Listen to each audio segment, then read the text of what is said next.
여러분 반갑습니다. 여러분의 주옥 같은 댓글로 영상을 한번 찍어 보겠습니다. 예전에 국제결혼 중개업 이용 실태라는 보고서를 가지고 제가 리뷰를 한 적이 있습니다. 이거 같은 경우는 여성가족부에서 3년마다 조사를 정기적으로 하는 거고 2020년 자료였는데요. 이제 이 자료에서 제가 주로 말했던 게 이제 결혼을 하신 분들 중에서 안 좋은 케이스가 얼마 정도인가가 제가 제일 궁금했어요. 대략적으로 한 10% 정도 좀 부정적인 결과가 나왔습니다. 그리고 나머지 90% 정도는 그래도 결혼 생활을 지속하고 있고 이분들 같은 경우는 만족도가 매우 높습니다. 2020년도 자료는 안 나오는데 2017년도와 2014년도 자료를 보면 매우 만족한다, 약간 만족한다 비율이 매우 높습니다. 불만족 비율이 상대적으로 상당히 낮아요.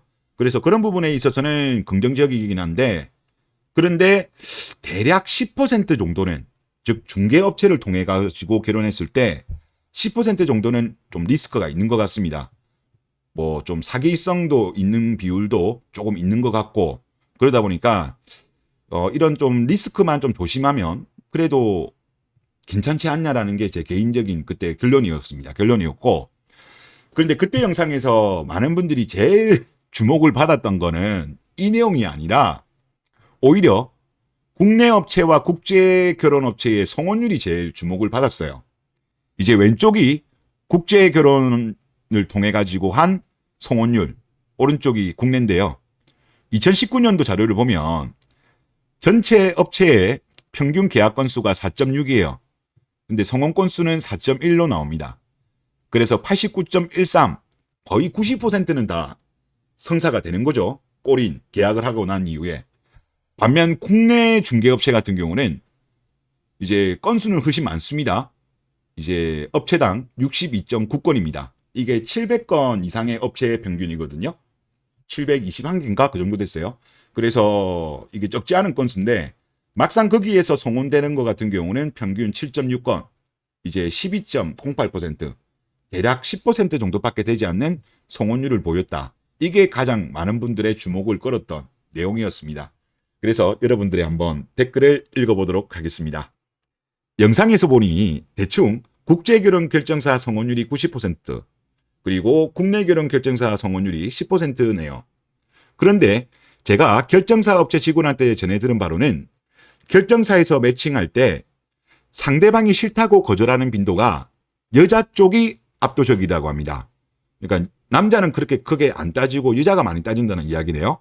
그리고 놀라운 건 가입 조건이 남자는 최소 중견기업 이상인데 비해서 여자는 백수나 알바도 가입 가능할 정도로 남자 쪽이 평균적으로 훨씬 많이 갖추고 조건이 좋은데도 불구하고 남자가 먼저 거절한 경우는 거의 없다고 하는데 저 성혼율을 보니 확실히 한국 여자의 높은 눈높이가 비혼, 저출산의 원인이라는 것이 더욱더 분명하게 느껴지네요. 라고 말씀하셨습니다. 예, 저도 지금 대한민국이, 비혼, 저출산, 이거 여자들의 눈높이다. 여자들의 눈높이다. 이거 뭐, 진짜 다른 나라보다 유독 심해요. 우리나라, 중국이. 하여튼 그게 원인인 것 같고요. 그리고 저는 그런 생각이 많이 들어요. 지금 여성분들 중에 뭐 조건 좋은 분들이야. 자기들 뭐 조건이 좋으니까 뭐 이것저것 따지는 거는 좀 이해는 됩니다. 자기 공부 많이 했고, 노력 많이 했고, 돈 많이 모았고, 그러니까 좀 많이 까다로운 거는 좀 이해는 되는데, 뭐 이쁜 여자들, 이런 분들까지는 이해는 돼요. 근데 여기서도 나오지만, 뭐 백수나 알바도 지금 따진다는 거예요. 사실, 진짜 따질 상태가 아닌 분들이. 근데 실제 이런 분들도 지금 많이 따지고 있습니다. 많이 따지고 있기 때문에 이 개판이 된 거예요. 근데 지금 요즘 현상이 뭐냐고 하면 비자발적 비혼 여성이 많아지고 있습니다. 일본도 이 케이스를 겪었었거든요. 일본 마케이누들도. 그러니까 우리나라를 예를 들면 우리나라로 봤을 때 한 33에서 35 정도가 거의 막차잖아요. 요때까지만 하더라도 뭐 백수나 알바나 뭐 예를 들어서 정말 외모적으로 못난 거 아니면 뭐 특별히 빚이 뭐 진짜 어마어마하게 많거나 그런 거 아니고 뭐 어느 정도 뭐 적당하면 가려고 하면 가요. 그래도 데리고 가는 남자들이 있어요. 그런데 이때도 보면 이제 그런 거 따질 상황이 아닌 사람들이에요. 이 사람들은 제가 볼 때. 그런데 정신 못 차리고 따진다는 거죠. 그러다가 35이 딱 넘어가잖아요. 그러면 35 딱 넘어가면 이제 36, 37 되면 남자들이 얘들을 제껴버리잖아요. 그나마 뭐 예를 들어서 36, 37, 38 됐는데 그나마 뭐 직장이라든가 아니면 뭐 외모가 좀 출중하다든가 아니면 뭐 다른 뭐 플러스 알파가 있으면 또 갈 수는 있는데 그게 아닌 분들은 35 안에 가야 돼요. 그런데 따지다가 결국은 5 넘어버리니까 비자발적 비혼 여성으로 들어가 버려가지고 결국은 40을 넘어가는 여성들이 지금 급증하고 있어요. 일본도 그렇게 갔었고, 그리고 일본은 그렇게 가면서 그 미혼 여성들이 보통 부모님들하고 같이 거주를 합니다. 우리나라보다 일본이 그 부모님들하고 미혼일 때 같이 거주하는 비율이 훨씬 높거든요. 그러면서 일본 여성들 같은 경우는 이제 그렇게 하면서 이제 부모님들 연금 같은 거를 도축하고 그렇게 진행이 되었거든요. 지금 우리나라도 지금 그런 식으로 지금 진행되고 있어요. 그러다 보니까 지금 뭐 1인 여성 가구에 대한 뭐 지원 이야기가 약간씩 나오는 게 요 케이스가 갑자기 급증해서 그런 거예요. 급증해서.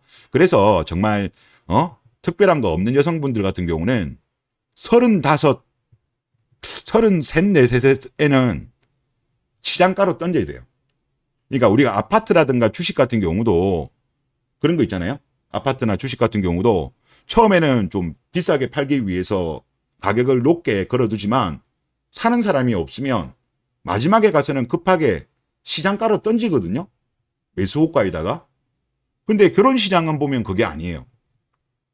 그러다가는 특히 뭐 뚜렷한 거 없는 여성분들은 정말 결혼 못합니다. 뭐 연애 정도는 할 수 있겠죠. 하지만 결혼은 못하니까 그런 제 방에도 지금 여성분들이 그래도 들으시는 분들이 좀 있더라고요.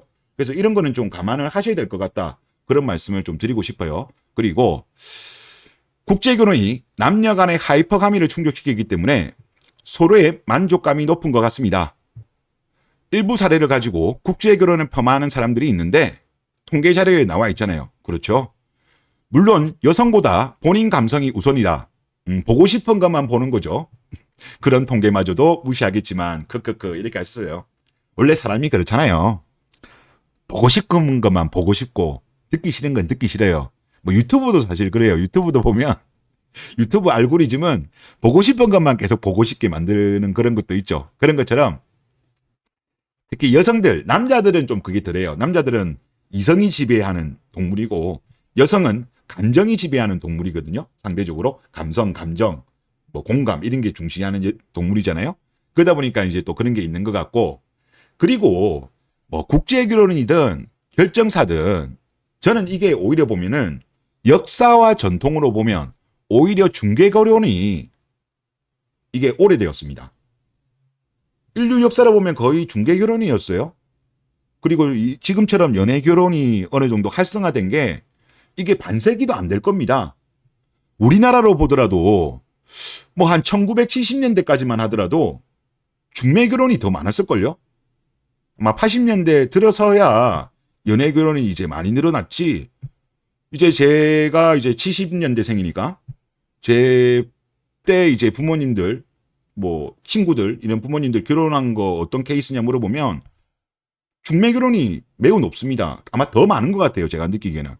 그러니까 인류 역사라 보면 이런 업체를 통하든 마담뚜를 통하든 뭐 지인이든 친척이든 이래서 통해 가지고 서로 비슷한 사람끼리 어떻게 보면 만남을 가지게 하는 게 이게 역사와 전통을 가지고 있는 겁니다. 그래서 이거는 그렇게 보면 될 것 같고 그리고 국제결혼 같은 경우도 저는 남녀 모두 서로의 원하는 조건을 맞추어주는 하이퍼감이라고 봐요.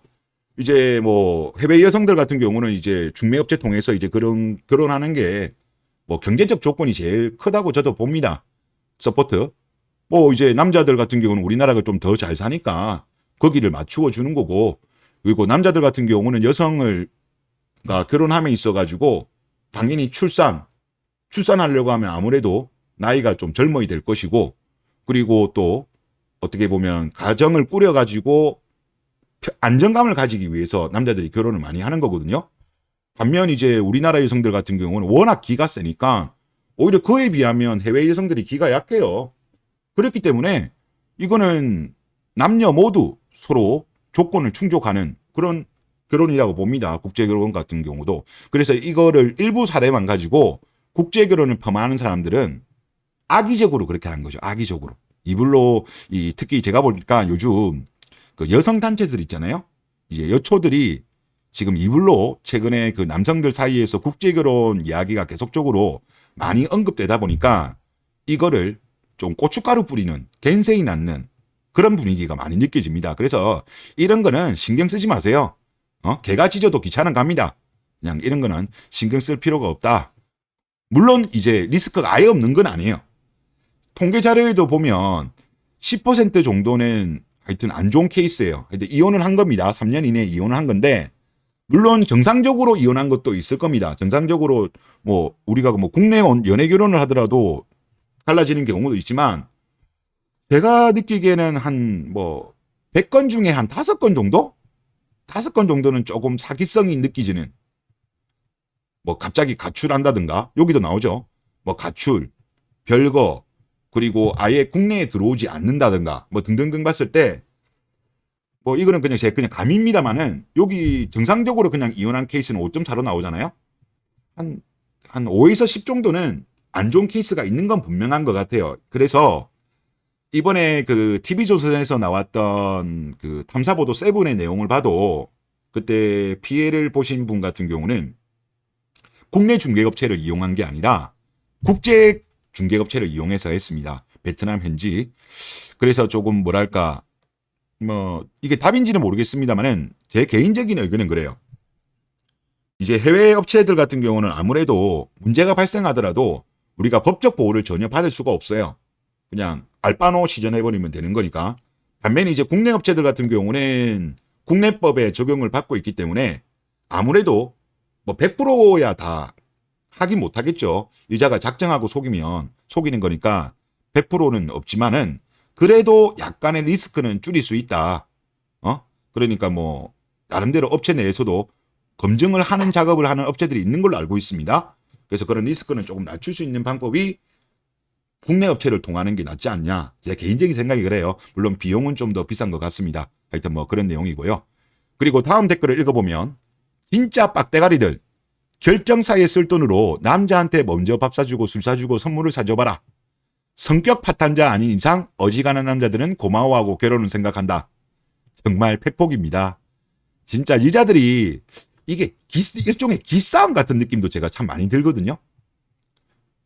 그러니까 더치페이 하면 자기가 이 주도권을 뺏긴다는 그런 느낌을 가지는 건지 이불로 좀 그러는 느낌도 들어요. 자기가 주도권을 가지기 위해서 연애에서도 뭐 결혼에서도 나중에 결혼을 하게 되면 주도권을 가지기 위해서 이런 기싸움 하는 거 아닌가 싶은데 이분 말씀대로 남자한테 먼저 밥 사주고 술 사주고 하면 여러분들의 어떤 조건보다 한 단계 더 높은 남자들 만날 수도 있는 겁니다.